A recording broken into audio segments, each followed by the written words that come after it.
Hey, can you turn that down? We're recording. Well, it's goddamn time. Oh, Jackson, don't cuss. This is K-12 Tech Talk. K-12 Tech Talk. The podcast by K-12 Techs for K-12 Techs. Real conversations, real arguments, and real banter on trending K-12 technology topics and issues. Live from the somethingcool.com studios. This is the K-12 Tech Talk podcast. I believe it is episode 112.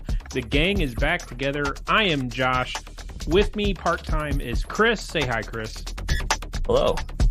And with me more times than not is Mark. Hey, Mark. Hello. Hi. So it has been several weeks since we've been back together, right, guys? Chris is A hot minute. You're off suspension. I guess you had your meeting with Sue? Yeah, and Sue gave me that cake. Oh, that's right. Yeah. I apologized, both verbally, but also via a letter. Oh, I so that wrote letter via ChatGPT. that's probably in your permanent file now.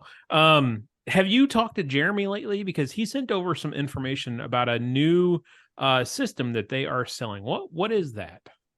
They have X360 cloud solution storage stuff going on. They can back up your Google Workspace. I know this because he spammed me today with an ad. I got it too. Thanks, Jeremy. So you can email sales@somethingcool.com or jeremy@somethingcool.com to learn all about their cloud solution to back up your Google Workspace. Yes. That's an interesting thought process. It has been a busy week. We are at threat level 3 for tornadoes, damaging winds and tornadoes tomorrow.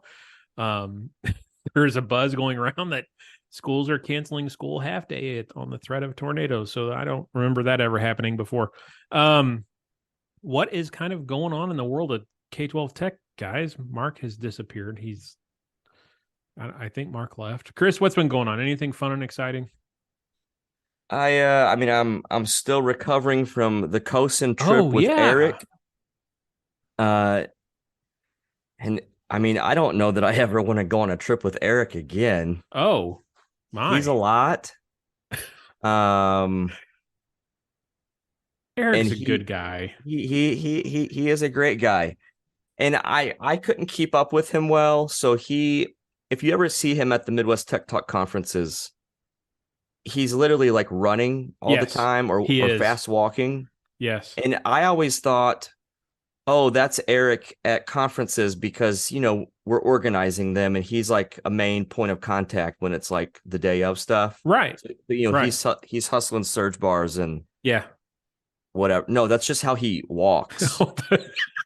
Like he walks with purpose, even if it's for like, hey, bro, you just got up. Like you're just walking to the kitchen.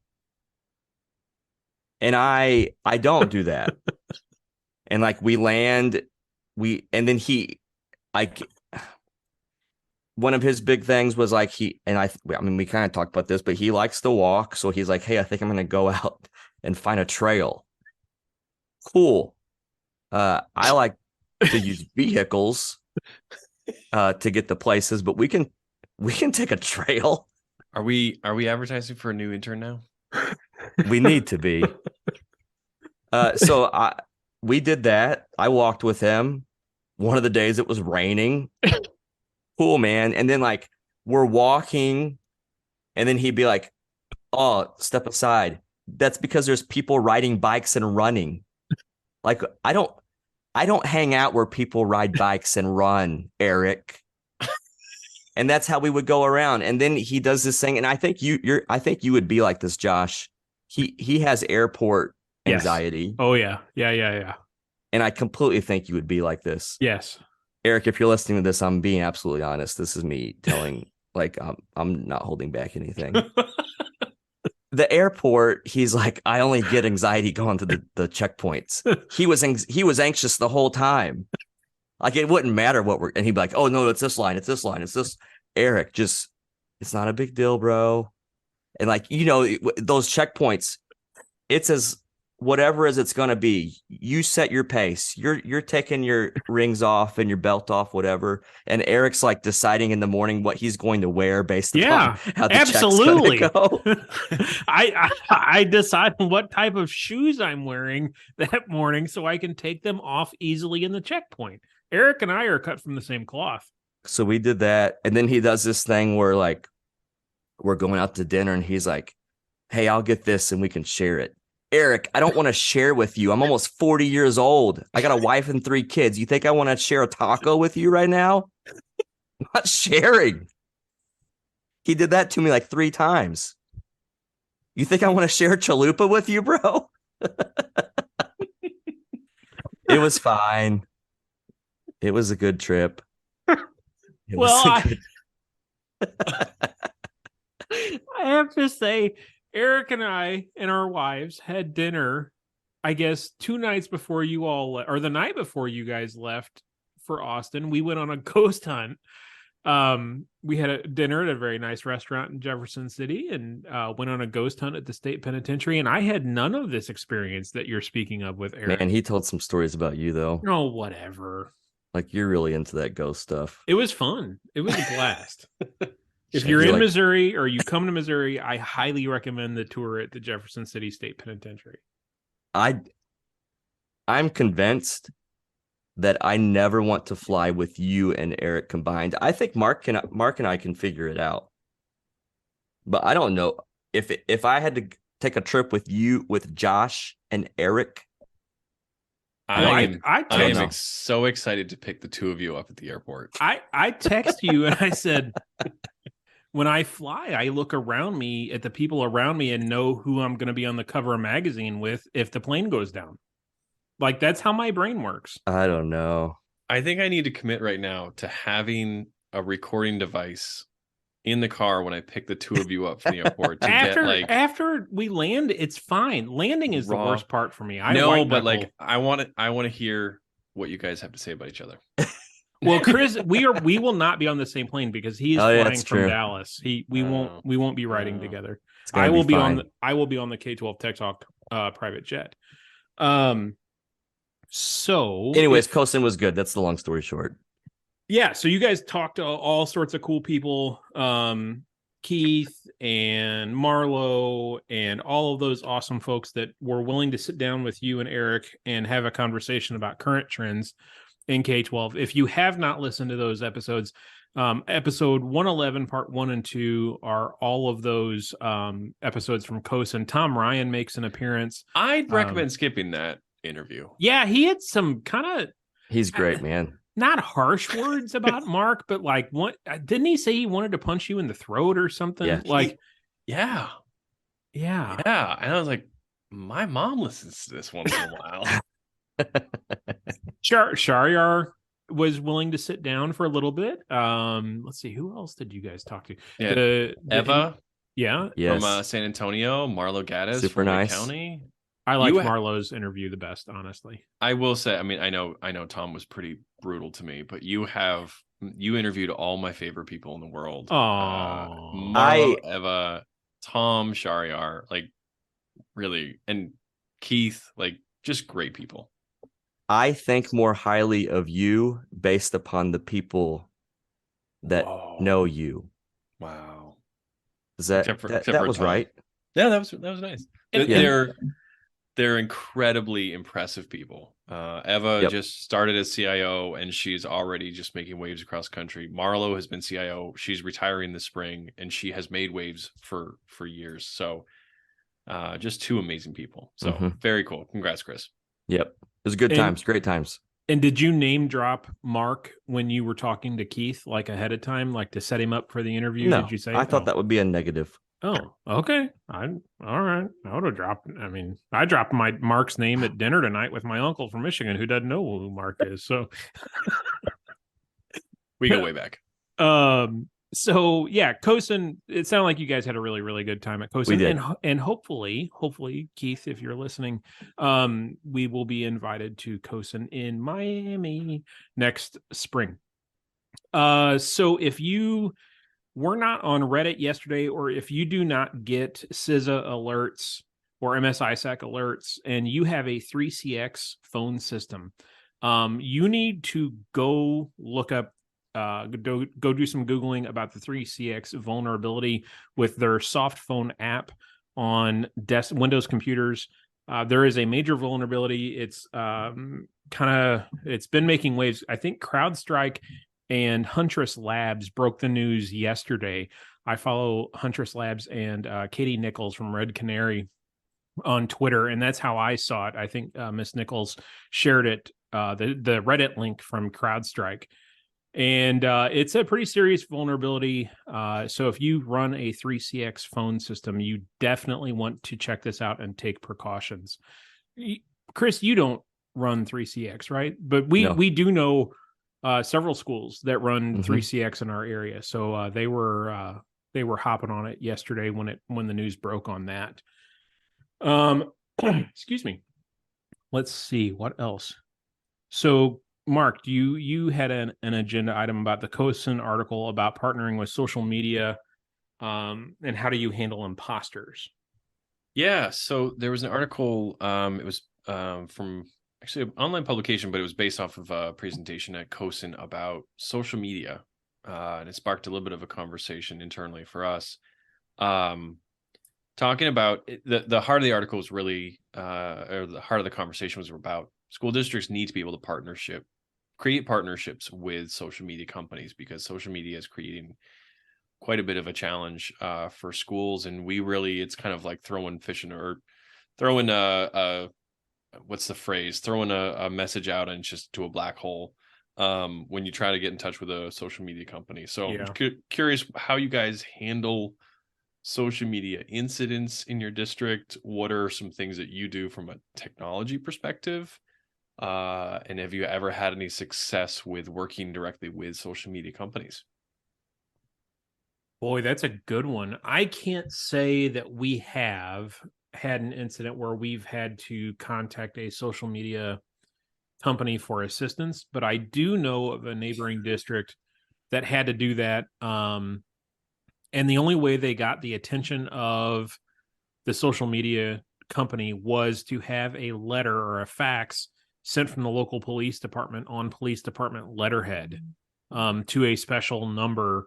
Yeah. And that was the only way they got traction with the social media entity at that time. Thankfully, and this was actually a threat directed at a teacher, if I remember right. So yeah, thankfully we haven't had to deal with that, but I do know it is a giant pain in the rear if it comes to that, because they don't like talking to individuals, or talking to individuals is the wrong phrase, but I guess making themselves available to remedy solutions like that. They don't like doing that. Chris, anything from you? Just, I mean, and we probably all do this, but we block social media stuff within the school district, right? And on our devices that leave and go home. So we at least always tend to know that that's being okay. The hope there would be, and I've talked to schools that try to say that can be okay, that you have Twitter opened up because of the resources that can be there and the live news updates and blah, blah, blah, and that kind of banter. But ultimately, you're at least keeping your kids safe and in that environment where you're protecting them there. We've had kids, we've not had like the serious stuff like that, but we've had the kids that do the bullying stuff or do I'm acting like I'm a principal and I'm going to post these things. Completely agree that there's not like the number that you just easily call, and that's not even worthy of a phone call, I would say. Like you're allowed to do that. We've gone through where you're clicking like to report, like, hey, this is a fake account or whatever. We've had one where that was enough. We had basically a couple of us clicked and reported that, and then that page got taken down. So you can kind of try to go that route. We've had it before where I had to do the investigative work. We knew some stuff was floating around. We didn't think it was taking place at school, but I would jump into like Google Vault to search for that page. Or, our kids talking about it via email, our kids talking about it via chat. So we could try to nip it that way. That investigative kind of research. Other than those things, I'm not thinking of anything else. Yeah, it's hard. The only time we've ever had things taken down is when we reach out to police because of an obvious crime or, threat of violence has been posted. But even then, I don't know if it's the police that got it taken down or if it was just, enough community reports and the social media companies took them down on their own. But it's hard. And we've had a lot of, borderline incidents, right? When I say borderline, I mean, it's not quite against their terms of service, or there's student to student interaction and you can't quite prove that somebody is under the age of 13, on the social media services terms of service. And it's frustrating. You just kind of hit report and you hope it goes somewhere, but very, very, very little interaction, if not none, with these social media companies. And even when you do report something, like I've had some situations I'm like, this is horrific of what these students have posted, and I'll get a reply back from the company like, no, your claim has been rejected. Mhm. And it's like, you don't know how much pain and frustration your platform is causing a school, a classroom, and there's no interaction. So it's really, really frustrating. And like you, Chris, most of it is blocked within schools, but that doesn't mean that the things that happen outside of school don't get brought in. I can think about, we even had one, I think it was Snapchat. So our school district has a name, like north, south, east, west, central, like one of those generic kind of names in its name. And there was this snap going around that was a repeated, someone was taking screenshot and sending it. So a school with our name from afar started it and had some kind of weapon thing in it. And it made its way all the way to Missouri with our school name in it, not us. Yeah. But I mean, the community was, oh my gosh, this is the threat that's being presented to us. Yeah. And again, if we're trying to report it and do those limited things that we can do, and you can send out your own communication, but man, if there was just an easier thing to go about stopping that, because three of us, I mean, we've done all the work to prove that this is not valid, right, or that it is valid, whichever way you want to look at it. But there's nowhere to go with it. Yeah. Besides well, and that's always that funny thing too. How will you get the word out? Via social media, which is the thing that you're trying to tell kids to not mess with. Like, you're kind of this double-edged sword of a thing, or whatever you want to say. Yeah. No, I don't know what the solution is. And I don't think that social media companies have any interest in having a liaison and taking on some ownership for this. I don't see Facebook and Instagram and Twitter and Snap. And TikTok especially, they're not going to have a liaison to your school district. And so it's really, really frustrating. And I hate to say that you're kind of on your own when there's a social media issue, but right now K-12 districts really are on their own if an incident does not rise to criminal activity. Yeah. And it's interesting. I think that's where, my district is lucky enough to have a PR person. And I think that's where some of those relationships with those PR people, because there's national entities, and I know CoSN has worked with INSPRA, I don't know what the acronym means, but it's like the National Organization for School PR People. I know CoSN has worked with INSPRA to get free Twitter verified accounts for school districts. Now, that was before, the last 3-4 months when Mr. Musk took over and kind of changed how Twitter verified accounts work. But they were working towards a solution to have schools have Twitter accounts, or let schools have Twitter accounts that were verified. This is the school's Twitter account. So, and I know our PR guy has some other resources available to him from social media entities. So I think that's where those relationships become important, and those national memberships in those national organizations like CoSN and like INSPRA do pay dividends by being a member. We've even had and it's innocent, it's for the good of the cause. But say Facebook, we have a lot of our teams that are activities that have Facebook pages that we have created. But say one doesn't have one, so then a mom or a grandma whoever, they go out of their way to go ahead and make that page, and they're saying it's our school, it's our school's team. Your logo. But it's not us. And again, that's for the good of the cause, as far as where your mind and your heart was at. But it's not good.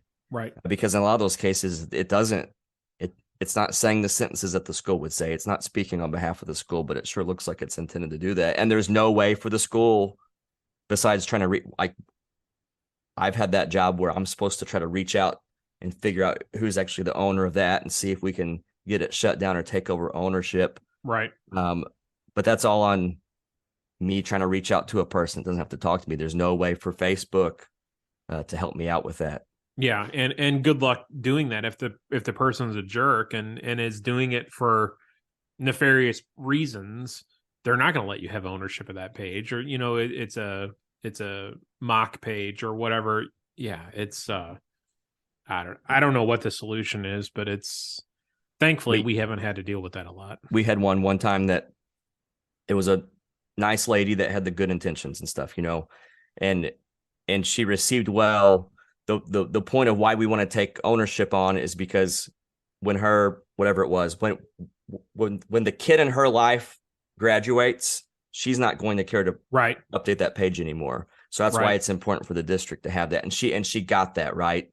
So I'm like, all you got to do is I'm going to add you as a friend, and then you got to add me as a admin or manager, whatever. And then I can take it and the whole bit. Well, she couldn't figure out her Facebook password. Oh, jeez. And then she kept hitting the reset email deal, and it's not going to the email that she thought she had. Oh, geez. Which is the whole point. Right. That's the problem. And again, there's no way to fix that.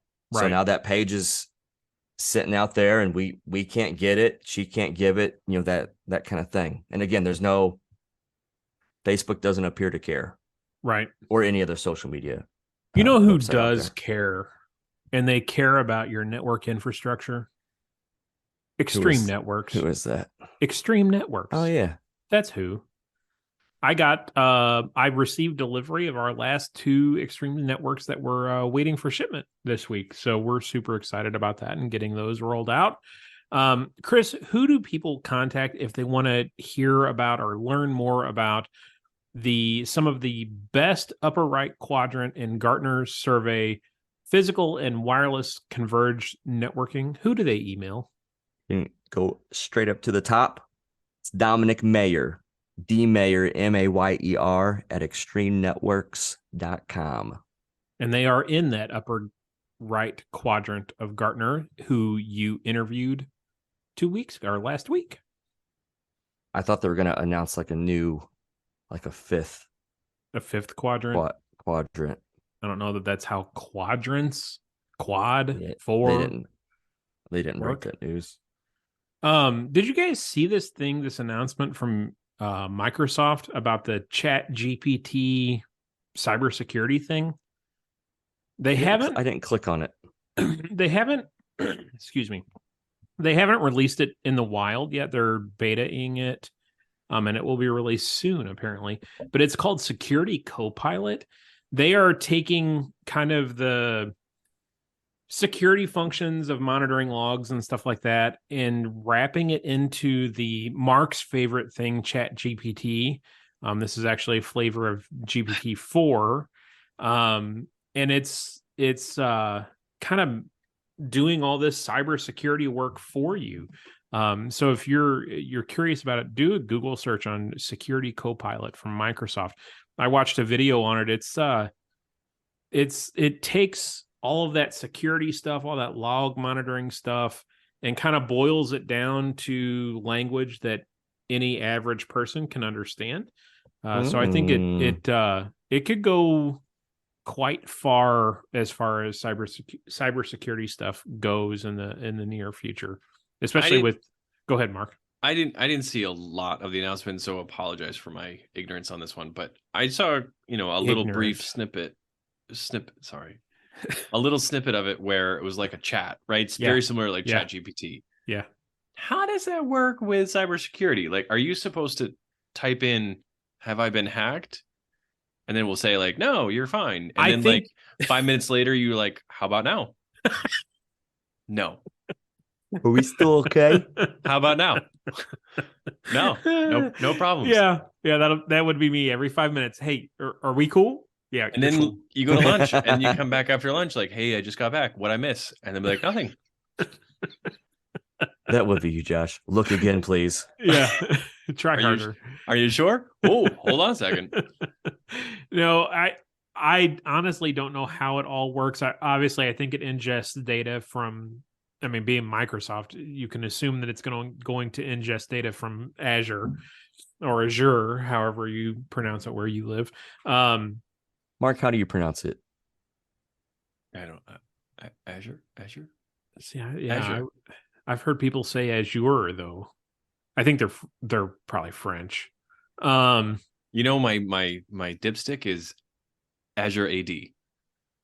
Azure AD sounds way better than Azure AD. See, that doesn't roll off the tongue. Why did you say dipstick? Well, like your dipstick of like, here's my little test, right? As you name off one of the products. Azure AD rolls off the tongue way better than Azure AD. I think that's called litmus test, Mark. Not Dipstick. dipstick. Dipstick's kind of derogatory. What? Just move on, please. Okay.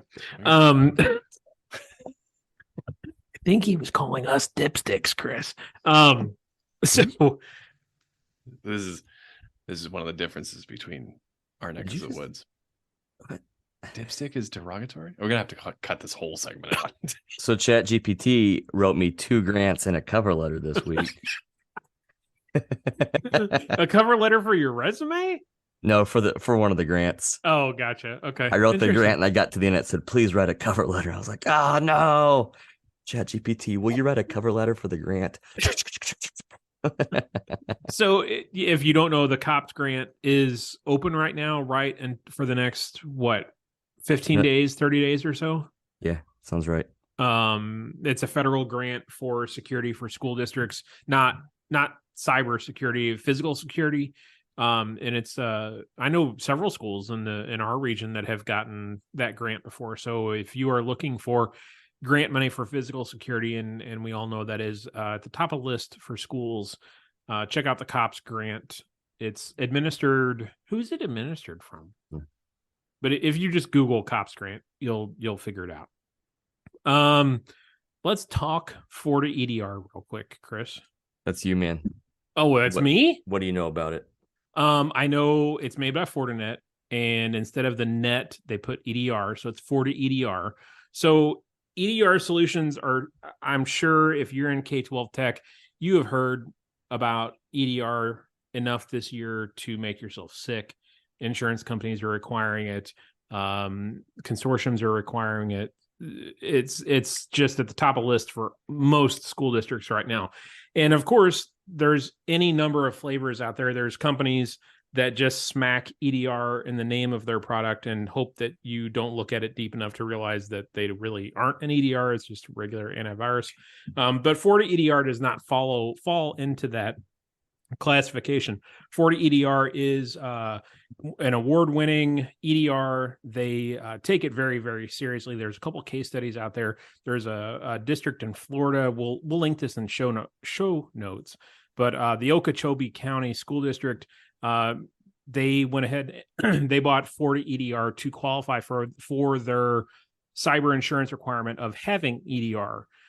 So if you are interested in learning more about the FortiEDR, obviously Chris Illingsworth, our buddy, our pal, our friend at Fortinet, Cool name, bro. Who absolutely loves our Fortinet product name suggestions. He won't tell you that in person because he's got to make like he doesn't like them, but he absolutely loves our name suggestions. He is our sales guy here in our region. Chris, what's the email address for Fortinet? Fortinet podcast at Fortinet.com. So yeah, go email Chris. That email address goes straight to Chris. So email him, ask him some questions about the FortiEDR. It plays perfectly, honestly, with the Fortinet FortiGate firewalls. If those two plug together, they can shut down a device if it sees suspicious traffic on the network or trying to get out to the web. So email that address. Let Chris know you heard about their products from us. What else we got? Fortinet podcast at Fortinet.com. There you go. Did you guys know that Google is rolling out AI in Google Workspace documents soon? I'm ready. So they are rolling out the kind of that AI prompt. Like if you go to ChatGPT and say, write me a resume template, they are rolling out kind of that feature set in Google Docs. I saw there's a YouTube video out there about it. They say it's currently in beta and they've only rolled it out to key installs of their product, but their goal is to roll it out even more. They showed it writing custom emails to employees thanking them for their service, and like it was doing it all. It was mind-blowing YouTube video. I know Mark loves ChatGPT. Mm-hmm. Is this where we're headed? Like, well, okay, so I've seen a lot of announcements about that. I've seen it's called Bard, is Google's AI version. The question I have is around data siloing. So if I am using this AI to finish up a Google Doc or write an email, and this AI is using data it has learned, is that data from within your account? Is it from within your organization? Is it from outside? So if I write an email and suddenly the AI is not abiding by my Google Doc preferences or all my data loss prevention rules, like, is it going to pull information from somebody else's Gmail and Google Drive or another district and pull that in? So I have real questions about that. Sounds cool, but how does it work with data privacy? And realistically, is it pulling data just from your account or your domain? And how does that work? Doesn't matter. Get over it, bro. It's happening. Mark, yeah, we know you hate GPT. It's okay. No. I think those it's the future, Mark. They are valid concerns. You either get in or get out. And I think the other part of that discussion, Mark, is from a student data privacy concern, is if GPT is learning from student input, where does that stop? How far does that spread out? If my son is using GPT and giving input to GPT to write an article or to write a review of something, how do we know that it's not using that same content in another student's article? Yeah. No, I to me, if Google does end up rolling out this AI prompt in Docs, from a school standpoint, from a school administrator standpoint, I would surely hope that they would have a setting that would allow you to turn that off for students, but leave it on for faculty, or, something like that. Like what they did with YouTube in the age restriction thing, where you had to go in and say what OUs contained individuals that were under the age of 18. There has to be some sort of way to restrict the use of that. But more than just a yes or a no, I'm going to allow this. But it's, for me, I'm wondering if I, let's say in my role, and Chris is the head of HR, if I ask this AI tool to write an email and say like, oh, well, I want to know what Josh's salary is this AI smart enough to know, like, well, Chris has a Google Doc and he shared it with you, therefore it's reasonable for you to know that information? Or is it smart enough to say, well, I don't know that answer because it's not available to you in your account? Like, that's practically speaking what I'm really concerned about. Less about like from a global perspective of like, is this right or is it not right? I'm really thinking, practically speaking, is AI going to adhere to my email and my sharing permissions already and use that to feed information? If it gets dangerous, if it's like, so I have like a salary doc that I found on my own and I've kept it. So then, Mark, you're asking that question, and then it's like, I don't know the answer, but Chris might know. And you're like, oh my gosh. Yeah, that's funny. There was some good discussion at CoSN about how cool it could be, how great it could be, how useful it could be if it's like in your sys, where you can just, without looking at spreadsheets, without sorting spreadsheets, you Sure. ask it questions. And that I forget who said it, but they said it's going to be important to ask the right questions. You might say, give me the top 10 teachers. It might give you an answer, but you need to unpack why it decided that. And like, yeah. Are those teachers, do they have particular kids from particular neighborhoods with particular things attached to them that make them the more achieving students, but again, it's AI. So in theory, you would think that it gets to that point where you can ask it proper questions and it's going to dig and tell you why. I mean, go ahead. So just Chris, thinking about you saying having that in your sys, to me, unless you have the back end to run that, I don't see that happening in sys, right? For the foreseeable future, even because it does take such compute power for it to to understand what you're typing and put that into actionable data and pull that data and then parse that data. For people that have a hosted sys, you're not going to have that local. That data is going to have to go out and come back at some point. I don't see that happening. Would it be a downer? Sorry. At least right now. So Josh, you said something I forgot. I have a trivia question for you this week. Oh, okay. Whoa. All right. Hold on. This is the Provision Data Solutions trivia question of the episode. Go, Mark. Last week, Gordon Moore died.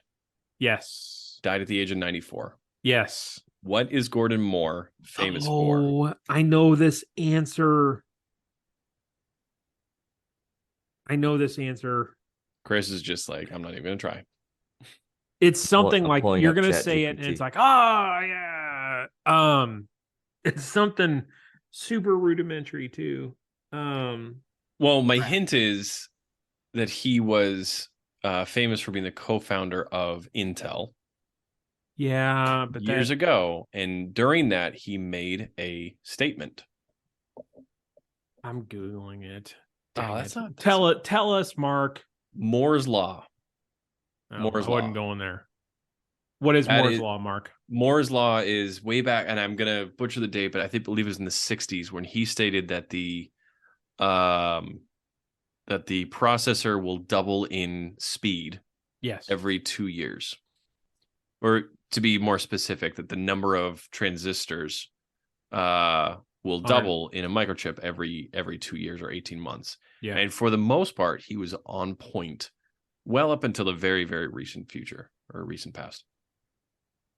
Moore's Law, the founder of Moore's Law, passed away. We're talking about time travel now, boys. Chris, tell us about Absolute. Absolute is a proud new sponsor of the K-12 Tech Talk podcast.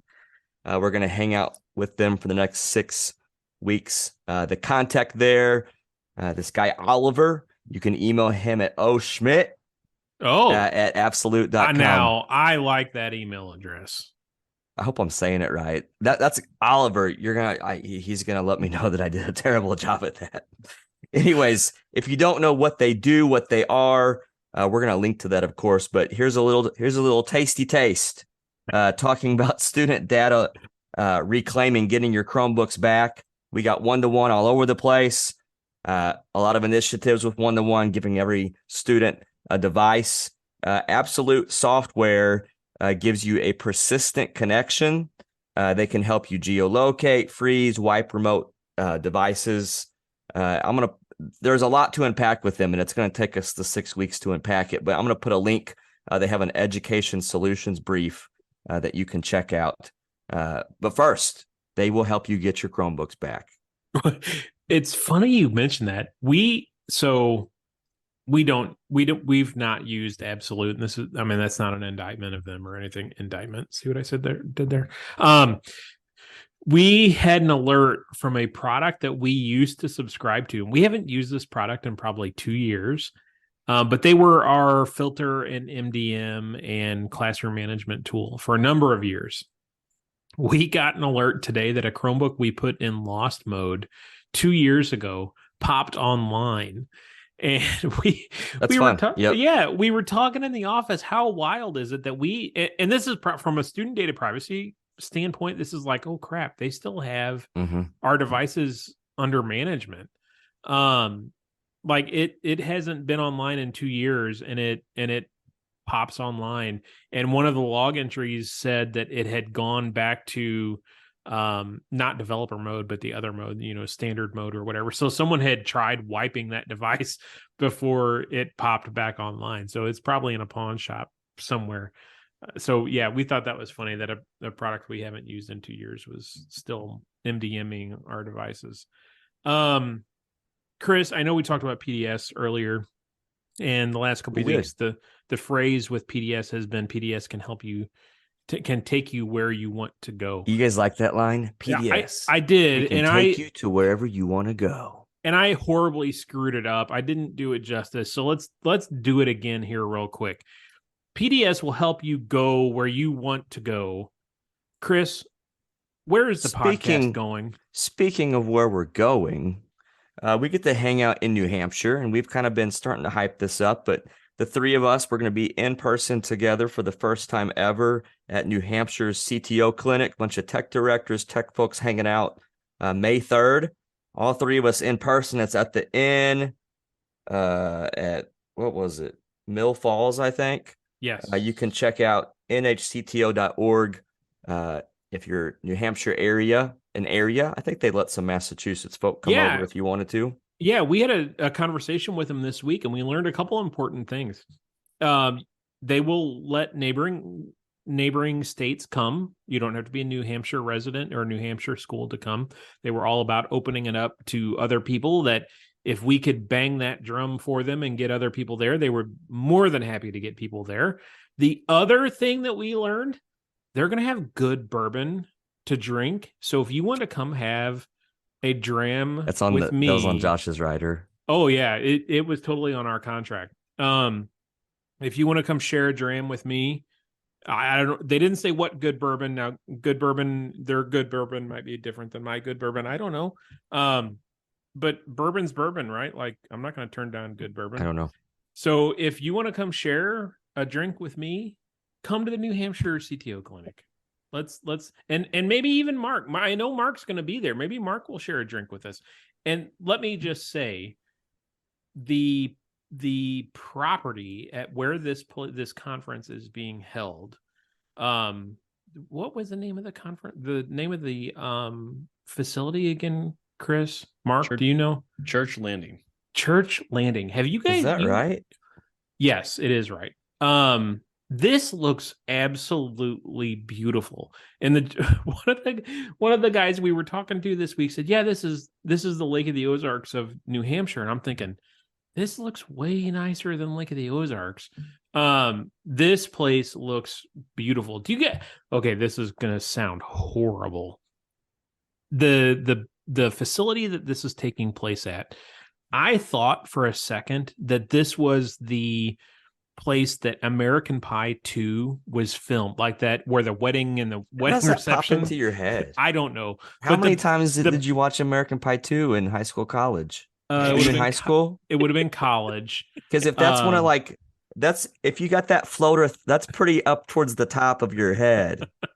If you're looking at landscape, the building looks like the building looked like the building that they had the wedding and the reception from American Pie 2. It looks beautiful.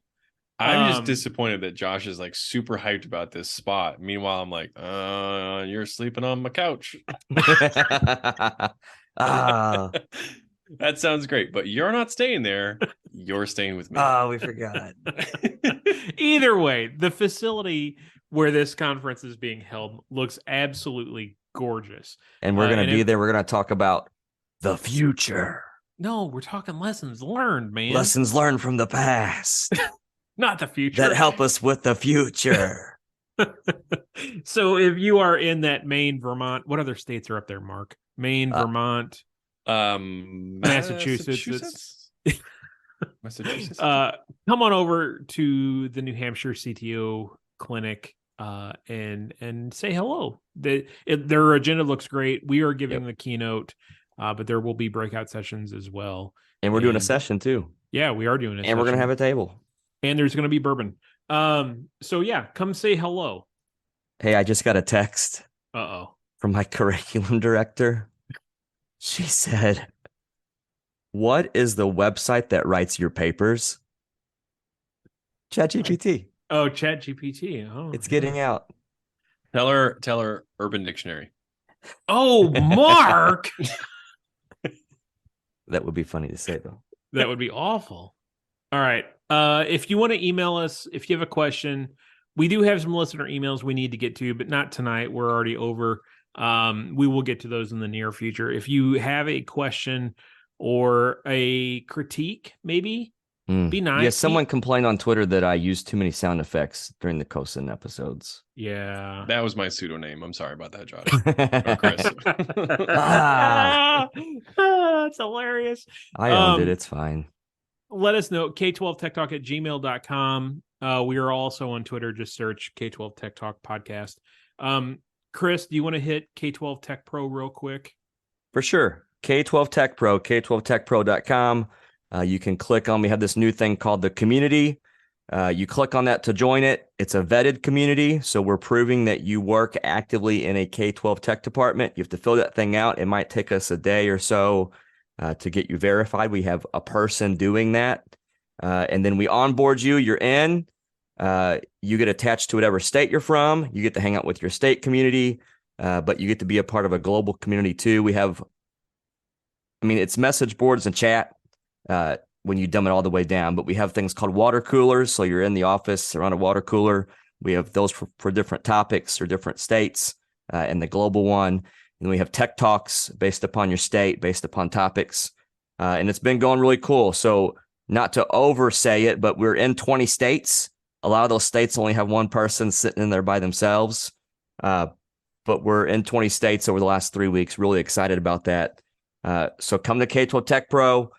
The pod episodes flow into there as well. The articles that we do on that website flow into there as well.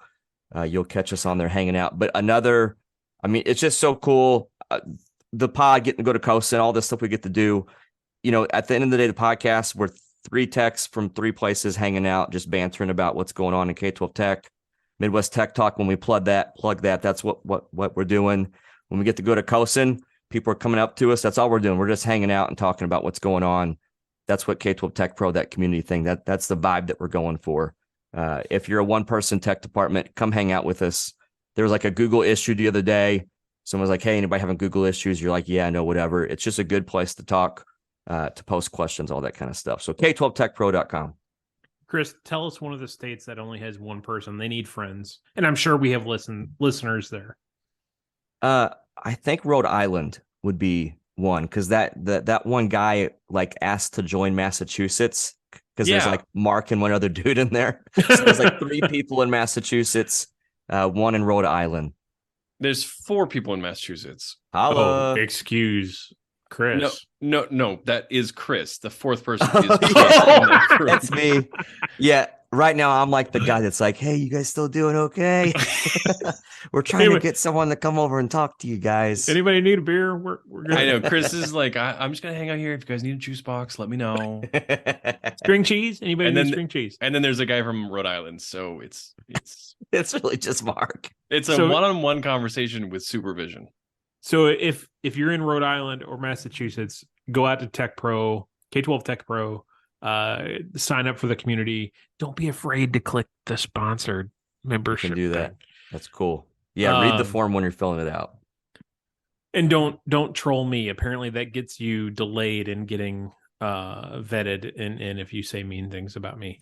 Yeah, and not cool. And Josh, at some point we're gonna stop this, probably, maybe. But a lot of people change their profile pic to Josh's face. Yeah. I don't get it. It's slightly irritating. So that's all I have for tonight. You guys, you just made this whole thing about you? Yes. That's all you have? Yeah, that's all I have. That's all that matters. That's episode 112. shoot us an email, find us on Twitter, hit us on K12 Tech Pro, find us at the New Hampshire Clinic. We'll see you next week. Thanks for listening. Good to be back. Have a thing.